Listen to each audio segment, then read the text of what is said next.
Hello gorgeous peeps, I'm Chris from TechSpert, and this right here is the Nokia T20, the first T-series Nokia tablet, not to be mistaken with T20, the slightly less boring version of cricket that frankly I'd still probably need about 10 pints to make it through, but that's just me and my short attention span, and I'm already bored of this intro for instance, so skip it. The Nokia T20 costs just 179 quid for the Wi-Fi model here in Byyeeee, or 199 quid to upgrade to the Wi-Fi and LTE version if you want to stay connected wherever you wander like some kind of massive internet junkie. And as usual, manufacturer HMD Global is being all nice and huggy to the planet and planting 10 trees for every Nokia T20 tablet that we buy. So you can feel all warm and tingly inside as you're clutching your T20 and enjoying a good bit of Confessions of a Serial Killer on Netflix. And this tablet is available right now from Nokia.com. What we're going to do is whip out the Nokia T20, take you on a full-on tour of the hardware and the software, and for more on the latest and greatest tech, please do subscribe and ding that notifications bell. Cheers!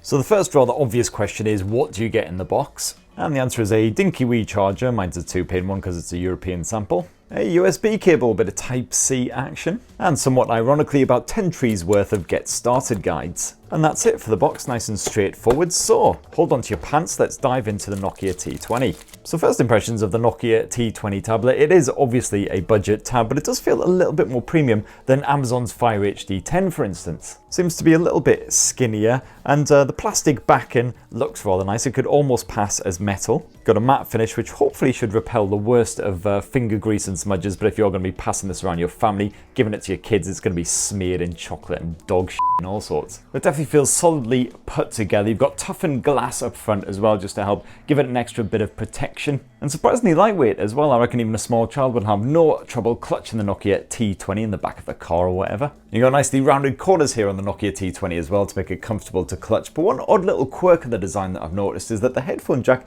is actually stuck away in this bottom right corner when you are clutching it in landscape mode. So if you're going to be plugging in, that's going to kind of jut out awkwardly there and make it kind of not very comfortable at all to clutch. So then the question is, do you like prop up the tablet somewhere? Do you clutch it one-handed? And even with the lightweight build of the Nokia T20, let's face it, you're probably going to get a bit of bicep fatigue after a while, even a man of my obvious muscular structure. And yeah, the Nokia T20 certainly feels hardy enough to survive, you know, the average everyday family existence. But if you want to, you can also purchase a rugged flip cover for the Nokia T20, just in case you're worried one of your kids is going to use this thing to, you know, assault their siblings or something. And this is very much your standard tablet cover. It's got a quite rigid outer shell, but a nice soft inner lining to protect your tablet from scratches and scuffs. And when you flip open that cover, this can automatically wake the Nokia T20, which is a nice little touch. You've also got a sort of kickstand style design as well, so you can prop up the tablet if you are just kicking back with a bit of Netflix, Disney Plus, whatever. So as with other Nokia branded devices, HMD Global has not tinkered with Android here. It's a stock version of Android 11. The main difference is that the Google feed is heavily focused on, as you can see there, video, games,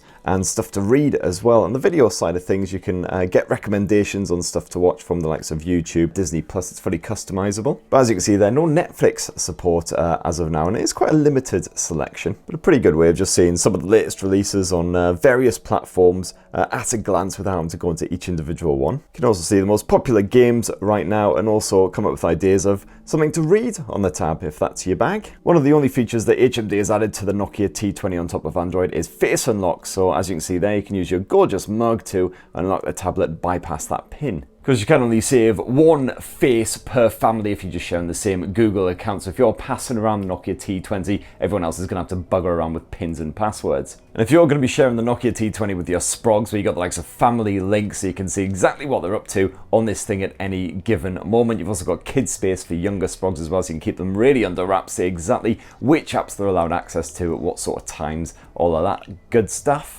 And as always, one of the benefits for Nokia devices is the fact you've got guaranteed updates stretching into the future. 2 years of OS updates, so you'll get Android 12 later this year or start of next year potentially, and then Android 13 after that, and 3 years of security updates as well, just to make sure everything stays nice and tidy. And one of the other benefits of stock Android is the fact you don't get a whole heap of crapware packed on this thing as well. Pretty much everything here, it's either a Google app or something that I installed myself, and that's probably just as well because we've got 64 gigs of storage to play with here on the UK model. I believe there's a 32 gig variant in some regions as well, but the good news is you can expand that via SD if you like. Now the Nokia T20 rocks a very respectable 10.4-inch display. It's 2000 by 1200 pixel resolution, so visuals reasonably crisp despite the fact that it's obviously quite a spacious screen. Certainly good enough for browsing the photo collection, kick about with some Netflix, doing a bit of gaming, whatever you want to do. It is just a simple IPS panel, so don't expect, super sharp contrast or really vivid in-your-face colors.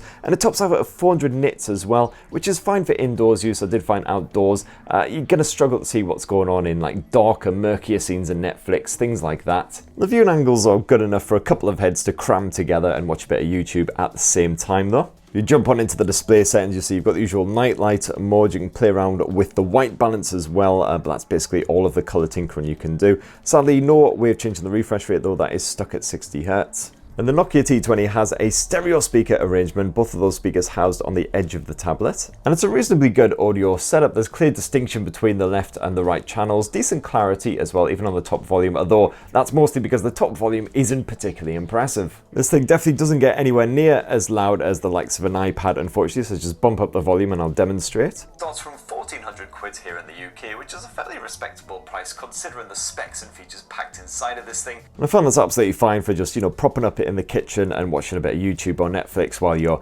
busy cooking, as long as you don't get anything too noisy on the go. Otherwise, yeah, that sound instantly gets drowned out. And if you're looking to continue the joy of our lives, that is Zoom or Skype or any of that shenanigans as well, you do have a webcam built into the top end of the display there when you're holding it in landscape mode, and this does the job absolutely fine for your video chat shenanigans. Keeps your face reasonably bright even in a fairly strongly lit environment. And the microphone again does an alright, fair enough job of picking up your voice when you're doing a bit of the Skyping or anything like that, although if you are on an actual work call you'll definitely want to get some sort of headset plugged in. And if you're one of those dum-dums who likes to take their tablet to a concert or some sort of real-life event in order to record the whole bloody thing, well, good news, you've got a rear cam here on the Nokia T20 as well for that, but please don't do that because it's really fucking annoying. Now performance, and as you'd expect, it's fairly basic here on the Nokia T20 as it is just a budget tablet, but so far, touch wood, haven't had much in the way of sort of stumbles, stammers, certainly no crashes or anything major like that. Power comes courtesy of the Unisoc T610 chipset, very basic platform found on a few other budget devices like the Honor Play 20, backed by 4 gigs of RAM, and as you can see, quite basic Geekbench scores. But the T20 certainly seems up to the job if you're just going to be passing it around to stream videos, browse the internet, simple stuff like that. And I had a blast on Call of Duty as well, and that played absolutely fine on the lower detail settings. Screen nice and responsive, could clearly see everything that was going on. And the tab showed no signs of heating up as well, as you would expect from such a basic chipset. And stuffed inside of the Nokia T20, you've got an 8,200 milliamp battery, so it should keep you going all day long depending on what you're up to. I found about an hour of mixed use, including video streaming and a good bit of apps playing. Takes it down around 10%, around 10 hours of mixed use like that. If you are going to be doing a bit of gaming or a bit of online video chats, things like that, that will sap the battery a bit faster, but you should still get around 7 to 8 hours of use. So certainly no complaints on the Nokia T20 when it comes to longevity, but you will want to plug it in probably all night long to get it charged back up because it is basic 15 watt charging,